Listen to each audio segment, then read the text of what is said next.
ಸಿಹಿಮೊಗ್ಗೆ ಸುದ್ದಿಗೆ ಸ್ವಾಗತ. ಇಂದಿನ ಪ್ರಮುಖ ಸುದ್ದಿ.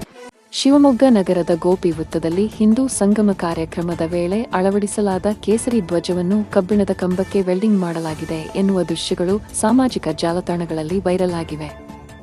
ಈ ವಿಡಿಯೋಗಳಲ್ಲಿ ಧ್ವಜವನ್ನು ತಾತ್ಕಾಲಿಕವಾಗಿ ಅಳವಡಿಸಲಾಗಿದೆ ಅಥವಾ ಶಾಶ್ವತವಾಗಿ ಅಳವಡಿಸಲಾಗಿದೆ ಎಂಬುದರ ಬಗ್ಗೆ ಸಾರ್ವಜನಿಕರಲ್ಲಿ ಚರ್ಚೆ ನಡೆಯುತ್ತಿದೆ.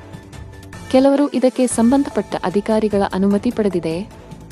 ಸಾರ್ವಜನಿಕ ವೃತ್ತದಲ್ಲಿ ಈ ರೀತಿಯ ಅಳವಡಿಕೆ ನಿಯಮಾನುಸಾರವೇ ಎಂಬ ಪ್ರಶ್ನೆಗಳನ್ನು ಎತ್ತಿದ್ದಾರೆ. ಸಾರ್ವಜನಿಕ ಸ್ಥಳಗಳಲ್ಲಿ ಧ್ವಜ ಅಥವಾ ಯಾವುದೇ ರಚನೆ ಅಳವಡಿಸಲು ಸಂಬಂಧಪಟ್ಟ ಇಲಾಖೆಗಳ ಅನುಮತಿ ಅಗತ್ಯವಿರುತ್ತದೆ. ಆದರೆ ಈ ವಿಷಯಕ್ಕೆ ಸಂಬಂಧಿಸಿದಂತೆ ಇನ್ನೂ ಅಧಿಕೃತ ಸ್ಪಷ್ಟನೆ ಲಭ್ಯವಾಗಿಲ್ಲ.